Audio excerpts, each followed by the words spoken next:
بسم اللہ الرحمن الرحیم۔ وہ دل کتنے خوبصورت ہوتے ہیں جن میں کسی کے لیے حسد، بغض، کینہ نہیں ہوتا، بس محبت، شفقت اور خیر کے جذبات ہوتے ہیں۔ ایسے دل بہت قیمتی اور اپنے اور سب کے لیے سکون و عافیت کا سبب ہوتے ہیں۔ اپنے دلوں پہ محنت کیجیے کہ ان کو ایسا ہی قیمتی اور پرسکون بنائیں۔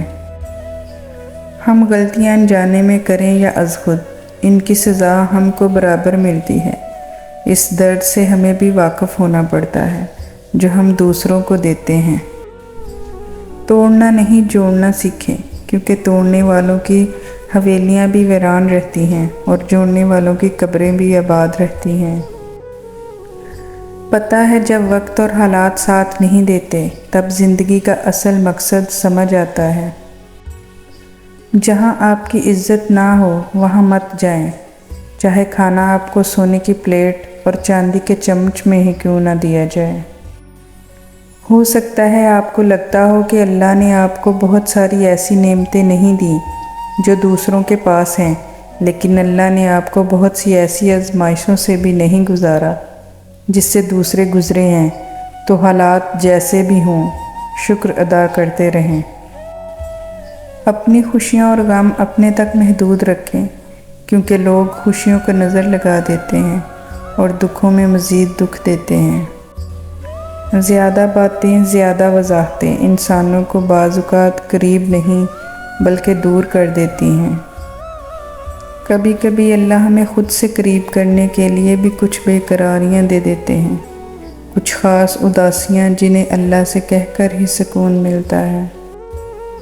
ہمارا رب اتنا مہربان ہے کہ جانوروں کو پانی پلانے پر بھی جنت عطا کر دیتا ہے۔ احتیاط بہت ضروری ہے، چاہے آپ سڑک پار کر رہے ہوں یا اپنی حد۔ برداشت کی صلاحیت خوش نصیبوں کو ہی ملتی ہے۔ اخلاق کا حسن جب انسان میں آ جائے وہ خالق اور مخلوق دونوں کا محبوب بن جاتا ہے۔ بہت اچھے ہو کر بھی آپ ہر کسی کے لیے اچھے نہیں ہو سکتے۔ کہیں برے بنا دیے جاتے ہیں، کہیں برے ثابت کر دیے جاتے ہیں، اور زندگی کا سب سے تاریک پہلو ہی یہی ہے۔ لاجواب ہوتے ہیں وہ رشتے جو احسان سے نہیں احساس سے بنتے ہیں۔ کچھ لوگ آپ کو تسلی دینے آپ کے پاس نہیں آتے بلکہ تسلی کرنے آتے ہیں کہ کیا آپ واقعی تکلیف میں ہو۔ ہمیشہ یہ دکھاوا کریں کہ آپ ٹھیک ہیں، چاہے زندگی آپ کو کتنی ہی مشکل میں ڈالے۔